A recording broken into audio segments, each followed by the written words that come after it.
Greetings and salutations, everyone. Welcome to the inaugural show called Larchmere Arts Live. I'm here to promote something that will be happening at Larchmere Arts on Friday, and we're going to give you the details on all of that. And to do that, we have some very special guests with us, two of whom will be facilitating the event, and some others who have some interesting perspectives that will add to the conversation. So today, we want to talk about one, the importance of our art. Secondly, we want to talk about the importance of purchasing art and collecting art. And to do that, we have the two artists that are going to be with us today, and they are Rodney Carpenter and Bonnie Venable. They are known as R&B, and it's not rhythm and blues. It's Rodney and Bonnie. Also, we have someone who is an art collector. Her name is Deloris Hargrove. And finally, we have the daughter of Reverend Albert Wagner, who you may or may not know is a very well-known artist from the Cleveland area. He's got some work. She shared with me earlier today that there is a space that has been created for it, and his work will be shown very soon. So we're happy to hear about that. So with that, I'm going to welcome everyone to our conversation today. You can see Ms. Wagner, Ms. Hargrove, Rodney Carpenter, Hi. Bonnie Venable. Welcome, everyone. Thank you. Thank you. All right, so I'm going to start with the artists, and somebody's making some noise. Who's making noise? Nadia, I'm on a broadcast. Excuse me. Okay, we're live on Facebook and YouTube, and folks will be joining us as they choose to do so. But I'm really excited about this event. You know, you may have noticed that there hasn't been a whole lot of activity at Larchmere Arts, and that's because I probably had one of the busiest summers of my entire life, and I was just doing things, and I wasn't able to facilitate events. But Rodney and Bonnie came to me and they said, "Hey, we want to do something here," and I was happy to say yes. And we're going to see exactly what that looks like on Friday, and that will be the 8th of November, 12726 Larchmere Boulevard. We're going to give you more details about that. But I want to start with Bonnie, because Bonnie, you have been very persistent and very involved in creating and planning this event. No disrespect to Rodney, but I've just had more conversation with you about what's going on. So let's start with you and ask you, what was the genesis for the idea to do this art show at Larchmere Arts? Well, first of all, Larchmere Arts is a really great location, and thank you, Vince, for allowing us to have our venue there. Rodney and I have a lot of artwork, and we've been creating artwork for years and years and years. And what we want to do is find new homes for our artwork and share it with the community, and just allow people to get it at a really good and reasonable price. And the location on Larchmere is a perfect location. It is well known. Larchmere area is a very interesting area. There's a lot going on there. So that was the main reason that we thought of Larchmere Arts, and also our relationship with Vince. We know you, Vince, from a lot of different events and things that are going on around the city. And so it just seemed to be a perfect combination. Well, I have to tell you that it is also important for us to be on Larchmere in the space doing things of a cultural nature. So that's one of the reasons that I have been there. Larchmere Arts has been in existence since 2016. And as you mentioned, we've done quite a few things there. But I look at it as not just a community space, but I look at it as an ancestral home.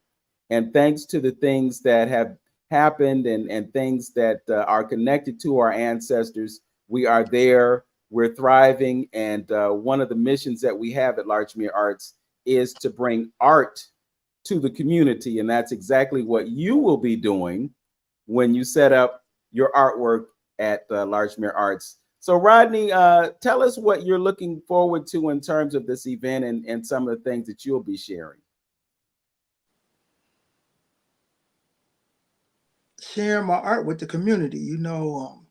Me and Bonnie, we went into our archives and pulled out some art that's way back, and some art that's new. And we figured, we need to get more art into the community and get more people involved with the artists. So that's our main task right now, is to put more art out and get connected, because I think art mainly is about sharing. So we pretty much want to share and make art and artists more informative to the community, and use our talents and our connections to do that with you, Vince, and share other people who have done it, so they can show the importance of doing it. Mm-hmm.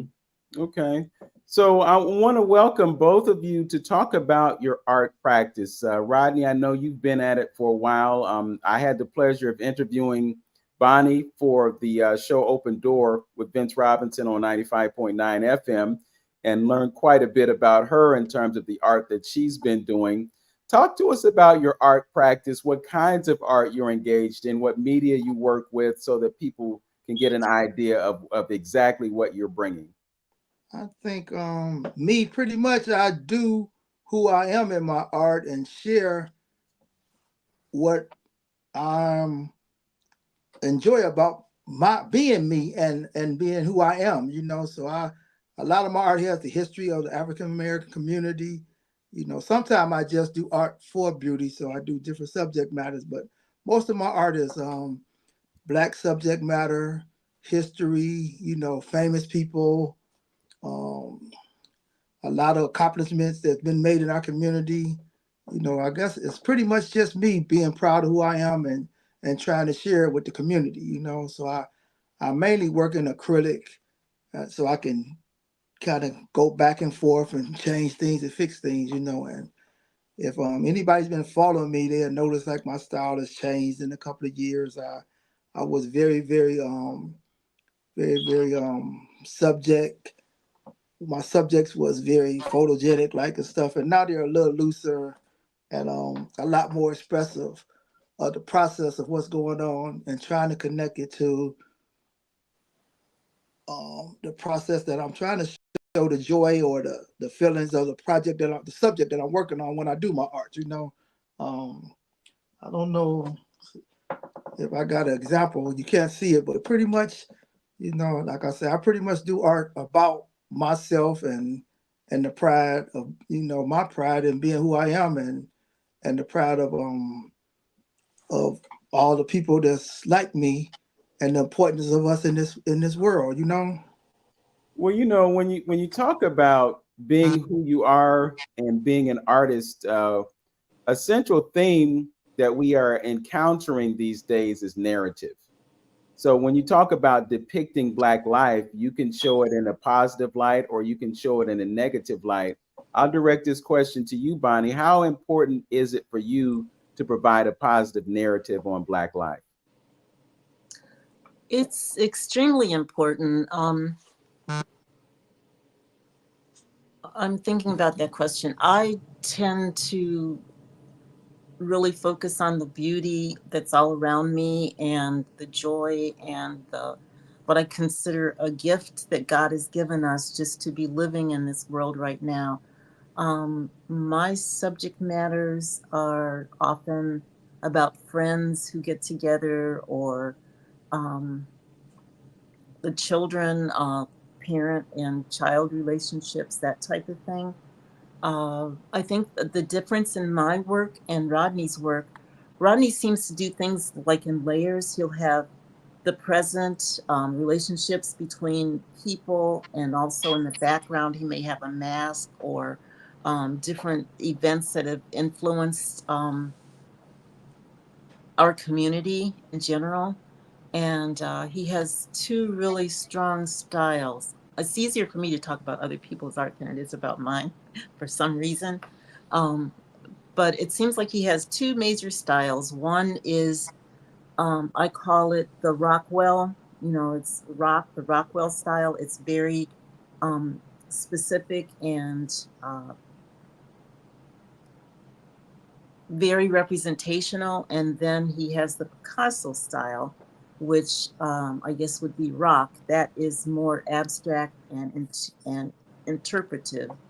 Myself, I usually try to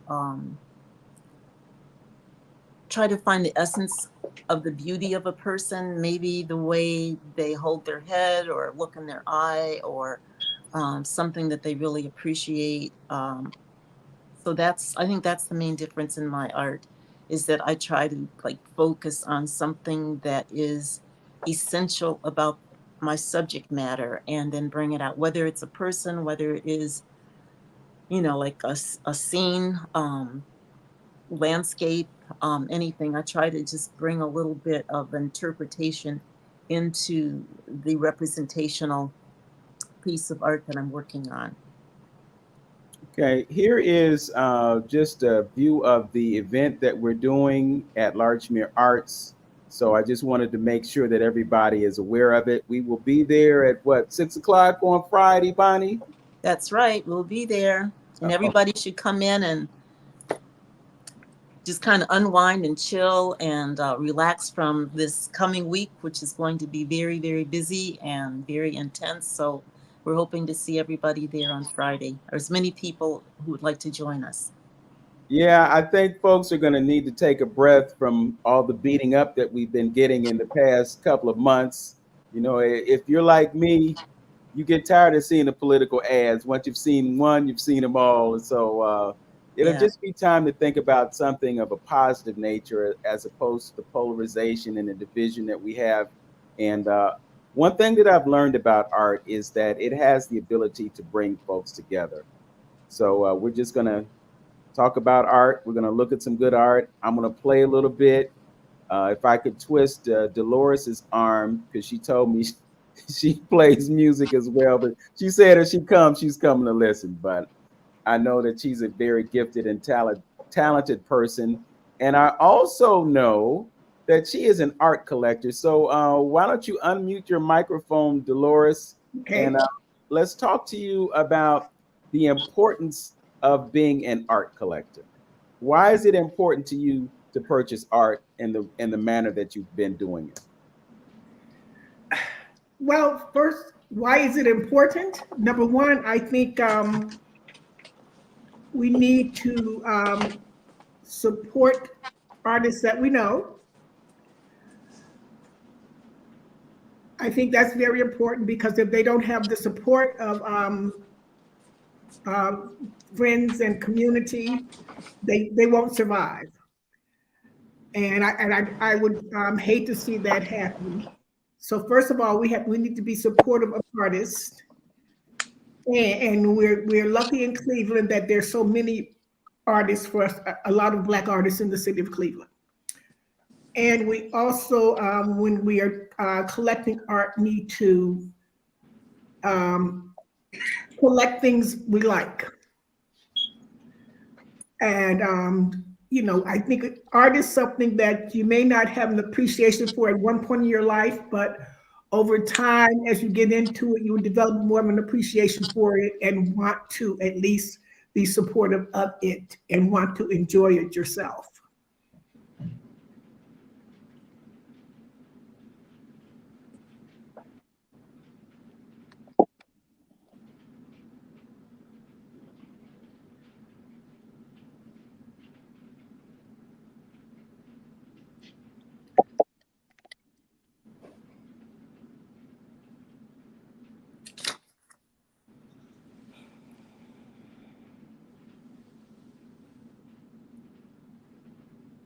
Can I add anything to that?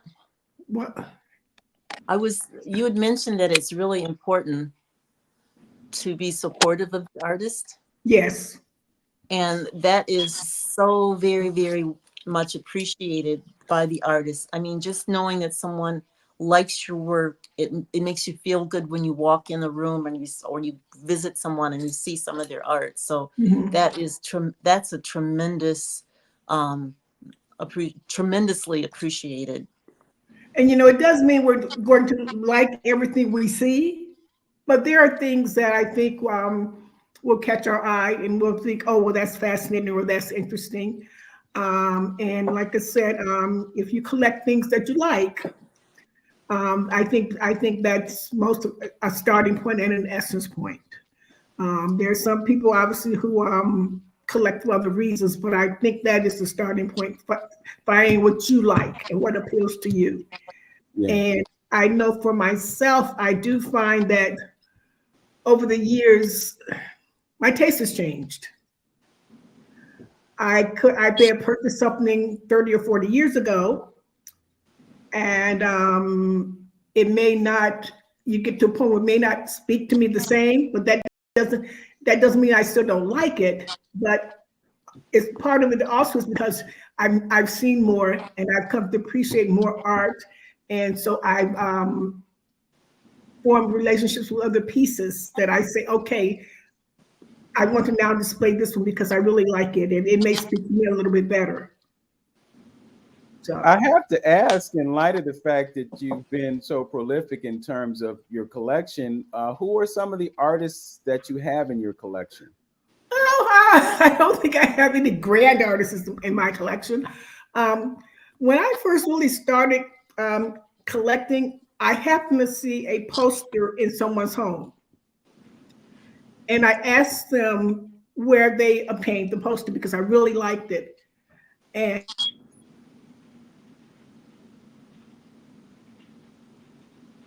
they told me, so I went up to Malcolm Brown Art Gallery and I ended up getting the poster and having it framed. And that began a collaboration with owners of, with myself and the owners of Malcolm Brown Art Gallery, Ernestine and Malcolm Brown, that lasted until they literally closed the gallery. Because, I just made them my go-to stop for art, either purchasing a picture or something, or photos that I took and had framed and, had them framed, stuff like that. But so that was really my starting point, was with them, getting a piece of artwork from them.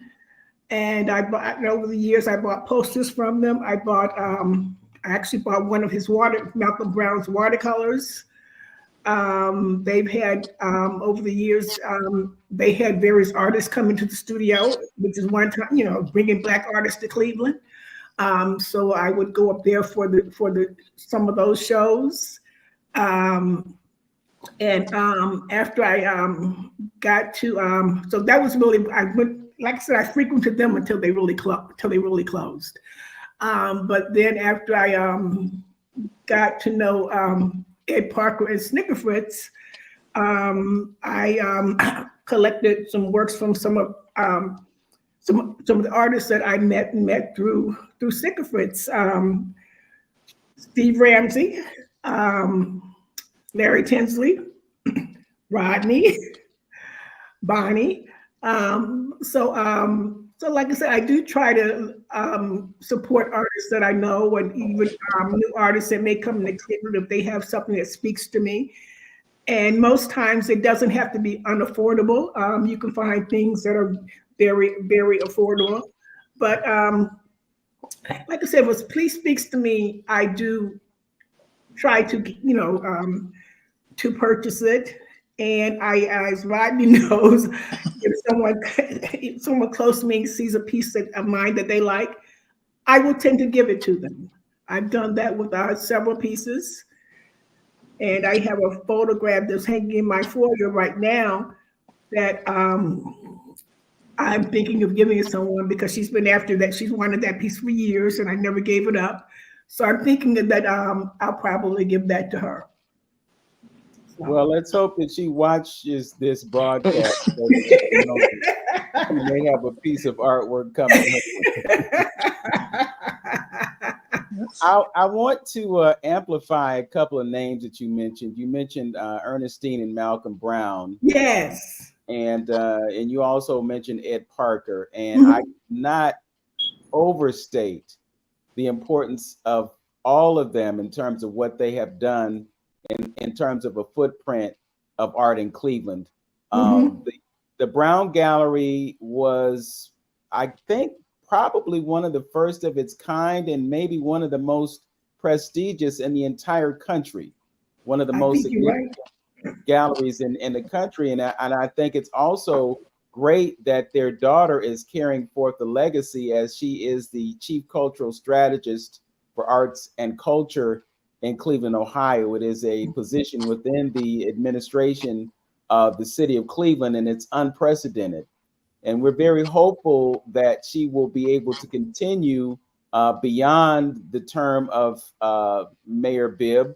It will be important for him to be reelected, I'm assuming, in order for her to continue in that role, or perhaps some things that can be done to create a position of permanence for that particular idea or that particular aspect of government. So, and then when you talk about Edward Parker, I mean, he's such a prolific artist, a sculptor. He paints, he does all kinds of things. And the meaningful thing that he does, in addition to all of that, is that he schools folks. And I've been one of the beneficiaries of his skill and his talent. I learned how to mat photographs from Ed Parker. Okay.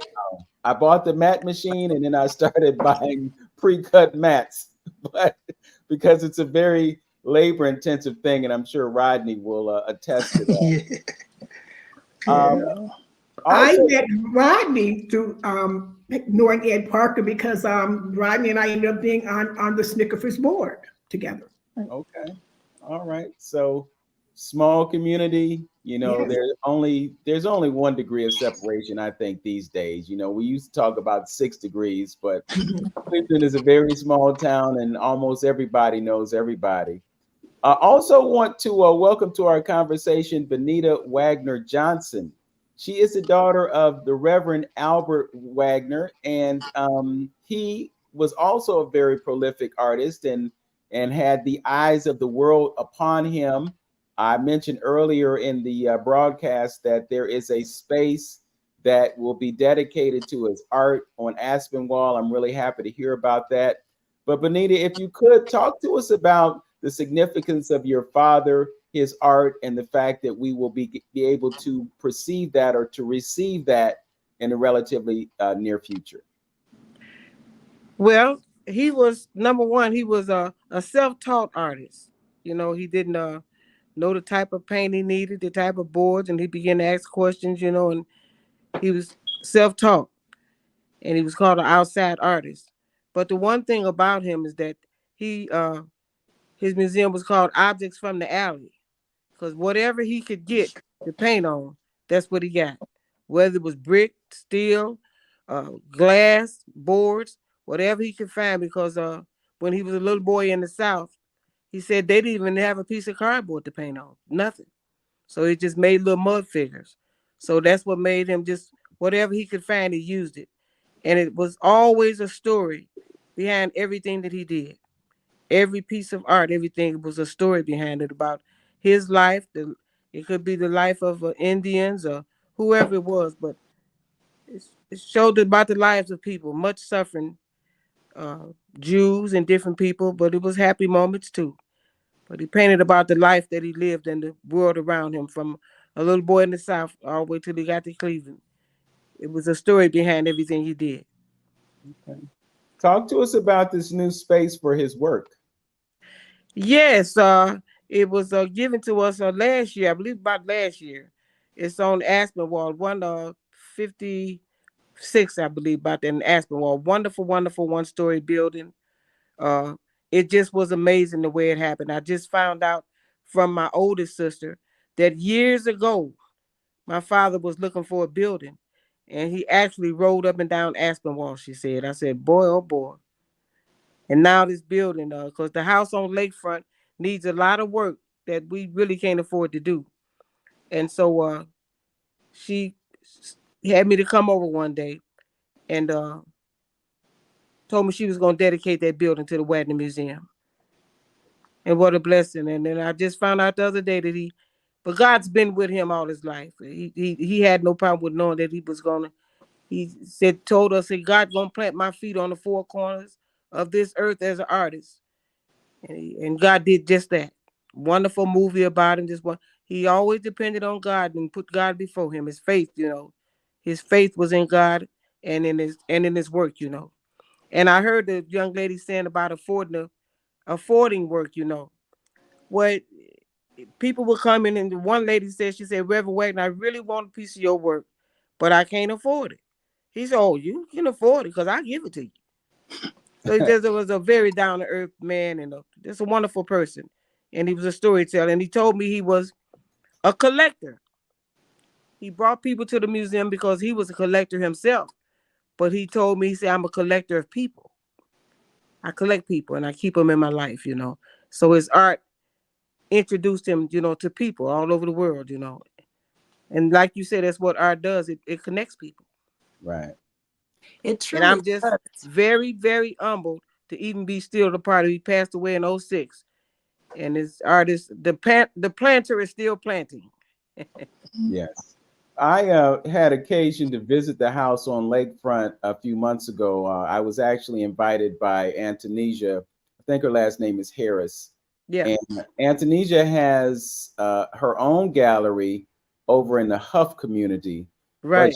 she's really passionate about being able to bring art to people, and which is why she created the space that she had.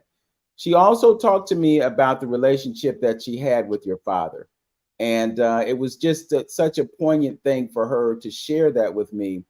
But looking at the house, I could see what you were talking about in terms of him just purposing everything towards art. So even though the house is in the shape that it's in right now, there's still artistic value to it. I was really a little dismayed that, the resources aren't available to rescue that house, because I think that would be a great museum as well, because the house itself is a museum just based on the art that is a part of the structure and adjacent to the structure. So I actually have photographs. I can't really share them right now. It would be too much for me to try to engineer the show and show you the pictures. But I just want to tip my hat to your father for all the great work that he did in creating the art.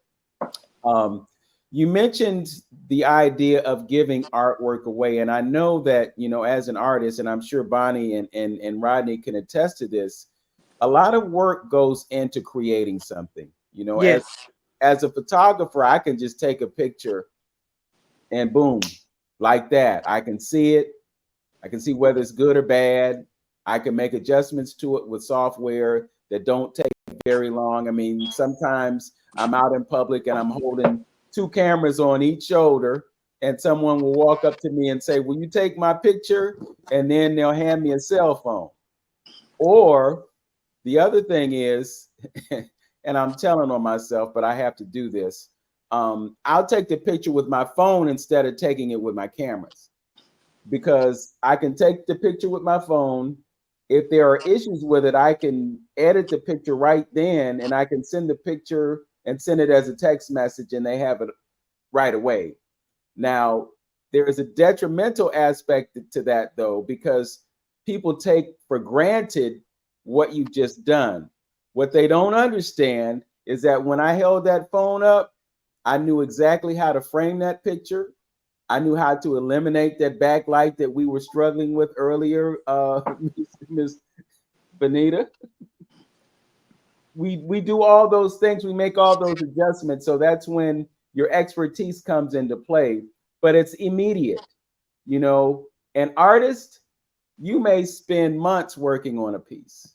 You might spend weeks, you might spend hours, but the bottom line is it takes a long time to create a work of art, and so much thought goes into that image that you craft and eventually give to somebody. So when you look at making a living, you definitely want this artwork to support putting food in your refrigerator, paying the rent or the mortgage or whatever. But I just want to encourage you to have that same generous spirit. And I know that at some point, sometimes a piece that you worked on might be more valuable, and you might have to accept less than you originally thought you would want to sell it for. But the bottom line is you were able to make that transaction, and you were able to make someone happy with what you created. Bonnie, you talk about the value of art, and I don't think that people are also aware that art can be an investment. Do you want to talk about art as an investment? Yeah, I recently heard a program on public radio, and it was about an artist, Titan Caphan, Caphan, And one of his pieces recently sold for $1.2 million, and which was a lot of money. He's been creating art for a while. He's a young man, but I think he's like in his 40s. But anyway, he said that he initially sold it for $12,000, which he was really pleased to have sold it for $12,000. And the person who bought it, apparently it ended up being auctioned off, and that was when the $1.2 million was paid for that particular piece, which 5 years earlier had been purchased for $12,000. So art can be a major investment. None of mine is sold for much more than 1,000, but it can happen. And there are people who look at art as an investment. There's also a story that I heard about a couple in New York City, Herb and Dorothy Vogel, V as in Victor, Ogel. Apparently they started out collecting art when they first got married, and they just invested in pieces that they really liked, and pieces that were not expensive, and that they could carry home on the bus or on the train or in a taxi, and that would fit in their apartment. And over a period of about 50 years where they just did this is what they did because they enjoyed associating with people at the galleries, and they also met a lot of the artists, and it was part of their social life. But over a period of time, they gathered over 4,000 pieces of art, and it ended up being one of the major art collections in the country. But none of it was very expensive. They did not pay much for the art. They just bought what they wanted, and they didn't get anything that was, supposed to be famous or anything like that. They usually just would, work with or look for local artists, people who were not very well known, but it was something that they liked and that they could afford. She was a librarian and he was a night postman. He hadn't finished high school. She had finished, I think she had her master's degree in librarianship or whatever it's called. But she paid for the basic bills, the rent and that type of thing. And his money was used to invest in art, and it was their social life, and it ended up being a really, really important collection. And they eventually donated it to a museum. I think there was some monetary value also that they received for their investment. So art can be an investment, and you don't have to spend a lot of money in order to invest necessarily, but the art can become more and more appreciated over time. And especially if you're investing in maybe local artists or people who haven't really become famous yet, that work will gain in value. Probably Malcolm Brown's work, I think if someone had invested in him early on, I'm sure his work is tremendously more valuable now. And I know Reverend Wagner's work is known all over the world, and specifically all over the country. And a lot of that work is a lot more valuable than the initial investment when people bought it a number of years ago. Rodney, did you want to add to that? I think what I kind of want to say is we really touched on a legacy of what's going on in Cleveland by mentioning Malcolm Brown and Ed Parker, and of course Reverend Wagner. They laid for something for us to try to keep going and building on. So, and as far as the value of the art, what me and Bonnie is reaching out to do right now is take a body of our work that's been around for a while and share it for very reasonable prices, because of what Miss Deloris was saying, we want people to have an opportunity to connect to something that they like and build an atmosphere around them that makes them feel comfortable when they come home. And as Bonita was saying, because artists pretty much are sharing, doing something about their self or something that's on their mind. So you're telling a story, like even when you talked about your photography, you recorded a moment And that moment could be something that somebody could connect to, because that moment is gone. So it's very special. And when, like you said, and by you doing that for a long time and having the ability to do something a normal person wouldn't do when they look through the eye of a camera, that makes that very valuable too. So I think Mr. Loris touched on it real good, that just get something you like. And the whole thing is trying to have avenues for people to have the opportunity to like some art. That's why we're grateful for people like you, Vince. Mr. Parker, I've showed his place a long time. I've been friends with him for I guess 40 years since I've been out of college. So, it's some things that possibly can grow. Your spot, Parker's spot, it's some spots that we need to support each other more. There's some names that we mentioned that people don't even know about, that they can learn about by using your venue and other venues that can promote the arts. Well, since being involved in the Transformative Art Fund and functioning as an art advocate for a number of years here in Cleveland, just lately I'm noticing a lot of artists in Cleveland. We didn't have that awareness that there are so many people in this city, in this county, that are creating and producing art. But I think there's also kind of a disconnect in terms of the general population not having a total awareness of the value. And I'm not speaking of the monetary value, but I'm speaking of the intrinsic value of the art. I think one of the issues that we face as artists of color is the fact that our art depicts people of color. And I've been told in certain circles that, photographs of Black people don't sell the way the others do.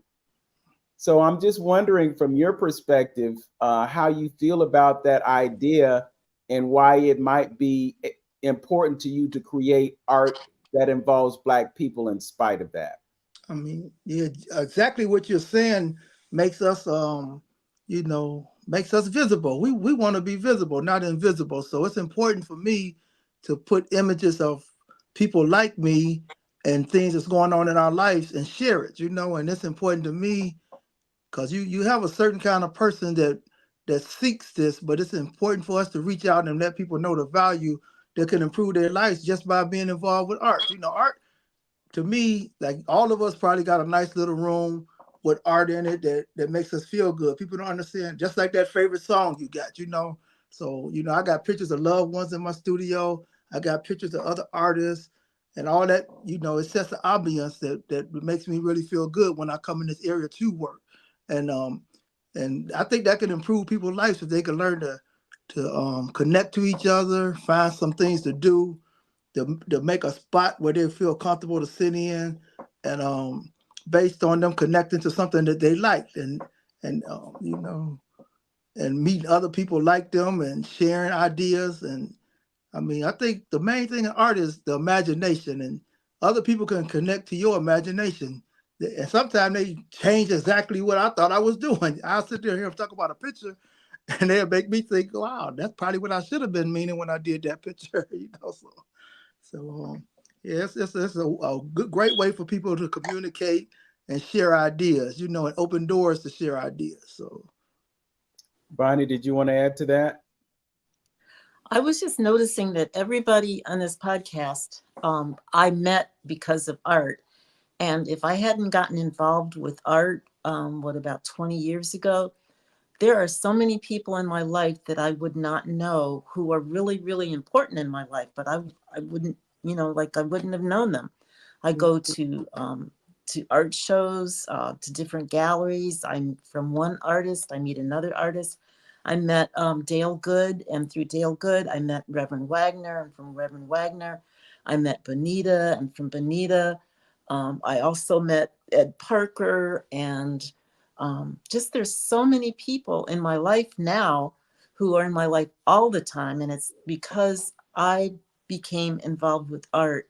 So art is a great way to become connected socially with the community, and it expands your horizon, no matter where you go. It takes you into neighborhoods that you wouldn't have gone into. make connections with people you never would have known, and it's through art. So that's a really important piece of it, or value also. And also the stories. I was visiting my daughter in New York, and we were looking at one of Reverend Wagner's pictures, and I said, well, you know, the story that is the story about And She Waited. And so we talked about the story that Reverend Wagner had told me when I received that piece of artwork. And then it led us into a conversation about what that means and how she had to wait her turn. It wasn't her turn. And so she patiently waited her turn. But there's this whole story behind it. And it also connected us to the past. It was a connection with Reverend Wagner. It was a really sweet memory. And I even contacted Bonita and said, you know, we were just looking at this picture by Reverend Wagner, and it brought back so many memories. So art does capture a moment and a memory and a time that would have passed, and that way you reconnect with it very powerfully through a visual piece of art. I want to express this thought before it gets away from me. And then I will also want to speak to Bonita about what you just mentioned about her father's work being in New York. But Rodney, you talked about art being shown, and it has occurred to me within the past few years how beautiful it would be if you could put the artwork of Cleveland artists on the many walls that exist in this city. A stark example of it for me is the Sherwin-Williams building. It's a skyscraper right in the heart of downtown. And can you imagine being able to walk into this building where paint is sold? And you can see some of that paint that comes from Sherwin-Williams on canvases that were painted by Black artists. That's something that needs to happen, not just in that building, but in buildings across the county. This is something that we really need to make happen, because a lot of times I've had the experience of going to places like the Bureau of Motor Vehicles and looking up at the wall and seeing some generic art that looked like they bought it at Mark's. You know what I'm saying? Yes. You know, why not use that space to edify and provide a source of income for local artists? When they put up these new buildings, Woodhill Homes, for instance, other buildings, there's a community benefit agreement built into those projects. And are appropriations that can be made to pay artists to create work. But if we don't have any awareness of those CBAs, and we don't knock on the door and say, hey, what about this? What can we do to help you fulfill that requirement to this project? Then that's an opportunity that just goes away. So, you know, there's a lot of work to be done in terms of advocating for art. And I think artists have to lead that charge, you know, because it's our work. Rodney, Bonnie, you've been privileged to be part of exhibitions, and you know the value of being able to show your work in places. I've been privileged to be in 2 shows at the Cleveland Hopkins International Airport, and I can't tell you how many people have told me, hey, I was walking through the airport, I saw pictures that you, and they're so excited about that. But you know, the extension of that is for people to walk into different buildings in this community, in this city, and see our work hanging so that they can have the same experience. Ms. Johnson, what was it like for you to hear your friend tell you that she was halfway across the country and she saw a piece of art that was done by your father? It's such a blessing to know that what he told us, that God told him that he was going to plant his feet on the 4 corners of the earth as an artist. And when somebody tell me they saw it, I say that's he saw that. You have to have a vision when you're an artist. You have to believe in what you're doing, and you have to stay with it, you know. And he always said you got to tell your story when you paint the way God gave it to you. And that's what makes it sell. That's a piece of you, you know. I just think it's just amazing. I think anybody that paints, however they paint, I think it's amazing that you can take something out of your mind and put it on a piece of paper or a board. That alone to me is amazing. Yeah. And it's such a blessing to know that, like my father used to tell me, to walk in somebody's home or walk in the store and see your art. That is definitely amazing. That's why, yes, he paid his bills and bought things and took care of him, his brother, and his son with selling his art. But he always kind of made it kind of affordable because he would paint 20 and 30 pieces sometime, And he always told me, he said, you got to keep it where people can steady buy it. He said, it's my life. It's my life. He said, just remember. He told me, always remember, you can't eat a piece of board with some paint on it. Sell it. They said, that's why I paint it, to sell it, He bought the collectors came by sometimes with trucks and bought plenty of work. His faith in God was important to him in his art. He believed that the Lord was going to always have him to sell, and it's still on the go.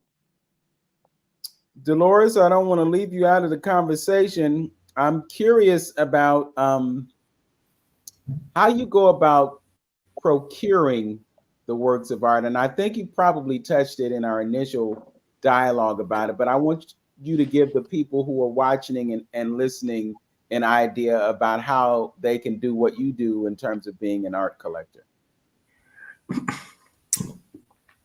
Well,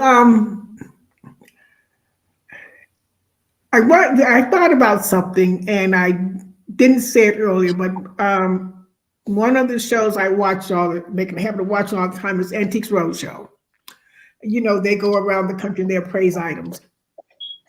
And so often on the show, you see where people have gone to their local Goodwill stores or stores similar to Goodwill stores and purchased pieces of artwork where they bought for $1 or $5 or some nominal amount. And then they discover that piece of artwork could be worth thousands of dollars. Mm-hmm. They didn't buy it with that intent, but they saw something they thought they liked and they purchased it for whatever nominal amount, and found out later that it was worth more. But one thing that I tell people too is when you're in your friends' houses or in people's houses, and you look around at what their artwork, if you see something interesting, inquire about it. There's I won't call the name, but there is a local, it's one of the shops in the Van Aken shopping district. And I go in there from time to time. And I happened to go in one day and I noticed this wonderful painting that to me, it was a wonderful painting. And I asked the owner about it because I happen to have known him for a long time. And he told me who it was by. And there again, that painting was by a local Black artist. I believe, I'm sure Rodney knows him. I believe his name was, oh shucks. His wife was an attorney. What's his, Charles Pinckney, I believe. And I must admit, I've never really noticed any of his artwork before, but I saw this one piece there and I really happened to like it. But there again, I wouldn't have known who it was by if I didn't ask the owner of the store, who is, where'd you get that and who is it by? Now, I didn't take it further and say, how much do you want me to pay you for it? I didn't go there. But if you're cognizant of your surroundings and you see things that you like around you, you can always, even from that point inquire or even look for something similar. You may not find the same thing always because some of those things are one-of-a-kind pieces, but you can find similar things that you like just as well. And they're again at nominal prices. And, even when you go out to restaurants, a lot of times restaurants have artworks on the walls. And I can remember and sometimes they may sell some of that artwork. There was a restaurant in Cleveland, I can't remember the name of it. This goes back a number of years ago, but they had a lot of artwork on their walls, and it was all for sale. It was all for sale if people wanted to buy it. So, art is all around us. We just have to open our eyes and look for it and see it. And there again, see what speaks to us in that art. Even in nature, You look at nature, and then you look at some of the still life paintings that people create. There's all kinds of ways to see and find art that's around us. And there again, what Rodney and Bonnie have been doing, having these art shows where they're making it affordable for people to buy the art. That's really a blessing, and it's good to have that in Cleveland.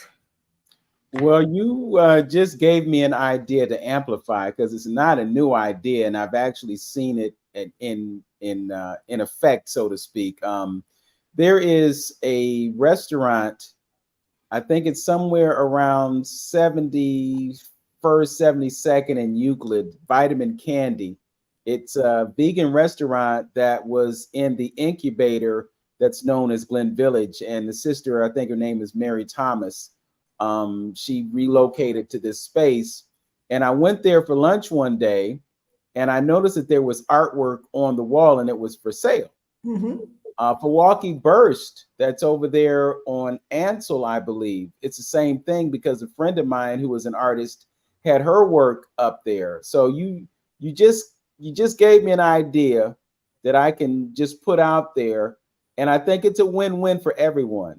It's a win-win for the artists because their work gets shown and it gets sold. It's a win-win for the restaurant because they have the benefit of locally produced, locally grown art. Plus, if there's a sale, of course, they're going to get a portion of the sale just because they provided the space. So I think we really do have to think creatively and look for opportunities to show work and to expose it to audiences. And then there's the other thing that I was thinking about, and Bonnie, you just dropped a bombshell. Somebody who was still living and managed to sell a piece of work for $12,000, only to see it auctioned and sold for over $1 million. You know, a lot of times the work it's not gonna demand that type of a price if the person is still alive. But for that person to still be alive and to see it done that way, and for someone to pay so much for it, the idea of collecting art as an investment is one that we've been sleeping on, because I'm sure that there's probably some type of stock that you can buy where they purchase artwork and they have a collective value of all this artwork together, and it's a value that goes up. And if you purchase that stock, you can make some money. So, you know, we look at investing in silver and gold. Some of us who might be a little sophisticated might be buying Bitcoin right now. There's some of us who might even be buying that Bitcoin ETF.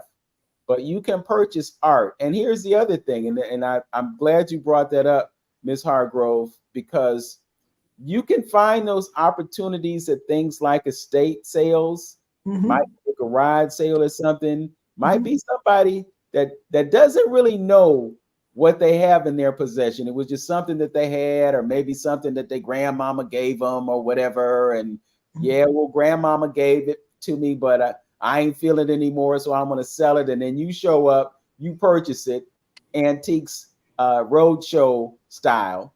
And then you take it somewhere, and then they tell you, oh, yes, this is so-and-so, such and such, and it was produced or created in such and such a year. And this artist is one of the most well-known artists in that particular community. It could be a windfall for you if you take that interest and you get into the idea of collecting art. So kudos to you for bringing that to us.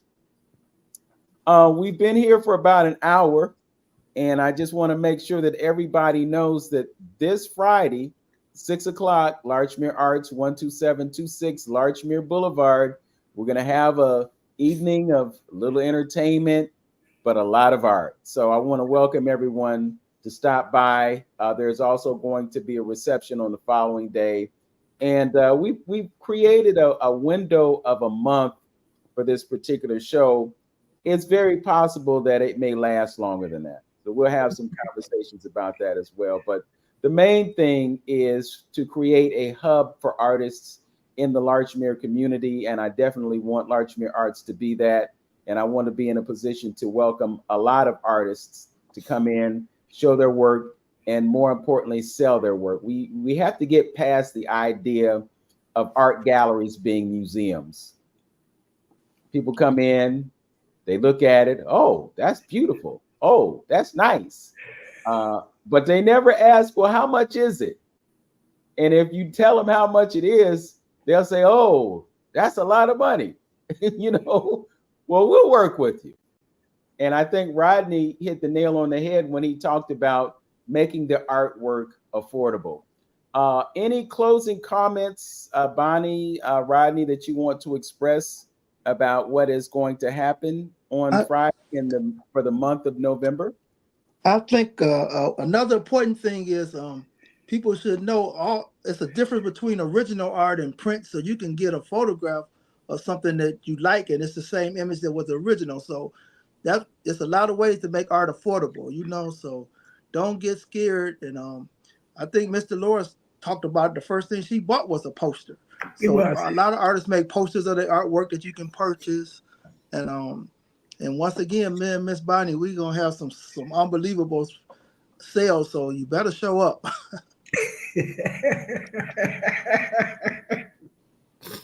I also wanted to mention, there are different ways to arrange to purchase something. One major piece of art that I purchased from Dale Good, he set up a payment plan, and I just paid him so much every month until I paid for it. And I know someone who also purchased some art. The artist accepted, I think, 3 checks that were post-dated so that they were payments that were made on an installment plan. So there are different ways in order to purchase art that you like, and you definitely will work with people. And plus, we're going to have a good time. Since Vince has been so gracious about allowing us to use his space for a period of time, and we're going to, have some, if someone wants to come back, if they see something and they want to make an appointment and come back and take a closer look or actually think about it. So we're going to be really flexible and try to help Vince fulfill his dream of making this a place of art and get art back into the community or out into the community and make a major effort, and also be working with some other artists along the line too.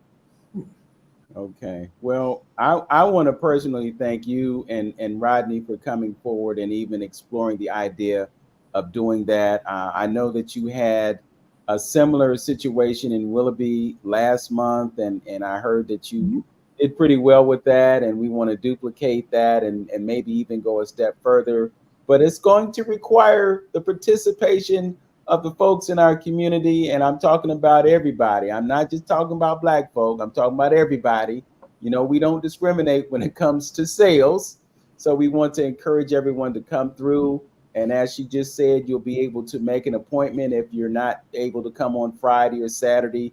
Come see what's there, see something that you're interested in, walk out of the door with it, or make arrangements to get it at a future point in time. I also want to thank Bonita Wagner Johnson for being here and being able to provide a testimony about her father, who was prolific in terms of his art. Thank you, Deloris Hargrove, for inspiring us and showing us how we can be successful art collectors. You're showing us the way, and we're going to have to step up to the plate as you have and knock it out the park. Don't forget, Friday, November 8th, 6 p.m., 12726 Larchmere Boulevard, Larchmere Arts. Come on through, see what's there, and leave a happy person. Thank you all for joining us on the inaugural Larchmere Arts Live. Thanks for joining us. As always, know yourself, love yourself, be yourself, make today your absolute best day. Peace.